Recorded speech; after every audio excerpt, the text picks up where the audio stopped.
மேடை போடுறீங்கன்னா அதுக்கு எந்த காசு வரும் சொல்லுங்க. இப்ப எங்கால இல்ல அதுக்கு மட்டும் அதுக்கு சொல்றேன். இப்ப எங்கால சொந்த காசு ஏதாவது சினிமாவில் சம்பாதிச்ச காசு அவர் உழைச்சி சம்பாதிச்ச காசு சொந்த காசை போட்டுட்டு இருக்காரு. எங்க மேடை போடுறதுக்குதான் கட்சி கொடுத்ததுக்கு. இப்போ உங்களுக்கு உங்களுக்கு எங்க டிஎம்கேல எங்க காசு வருது? உங்க டிஎம்கே எங்க காசு வருது? நாங்க எடுத்துட்டு போனோம். நாங்க எங்க இருந்து எடுத்தீங்க? நிதி காசு. நிதி எங்க மக்கள் வரி பணம் தான் அது.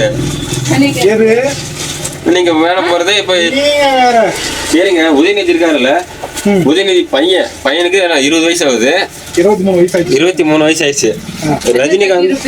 ரஜினிகாந்தும் கமலஹாசன் சேர்ந்து ஒரு படம் நடிக்கிறாங்க. இப்ப படத்தோட பட்ஜெட் 800 கோடி. சன் பிக்சர்ஸ் இருக்குல்ல, அவங்களே எங்களால் முடியாதுன்ட்டாங்க. லைக்கா பெரிய தமிழ்நாட்டில் பெரிய ப்ரொடியூசர்ஸுங்களே எங்களால் அந்த படத்தை எடுக்க முடியாதுன்ட்டாங்க. படத்தோட இப்ப ப்ரொடியூசர் யார் தெரியுமா? இன்பநிதி. ரெட் ஜெயந்த் இல்ல, இன்பநிதி.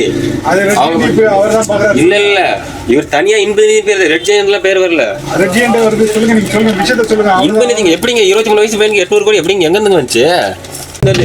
பெரிய தலைமுறையா ப்ரொடியூசரா வளர்ந்துட்டு இருக்க. அப்பா ப்ரொடியூசர், மகன் ப்ரொடியூசர் அப்படி இருக்கிறவங்களாலே 800 கோடி திரட்ட முடியல.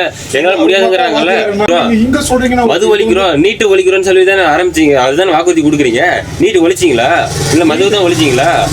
காங்கிரஸ் வரட்டும். கல்வி கடன் தள்ளுபடி பண்றீங்களா? பண்ணீங்களா? காங்கிரஸ் வரட்டும்.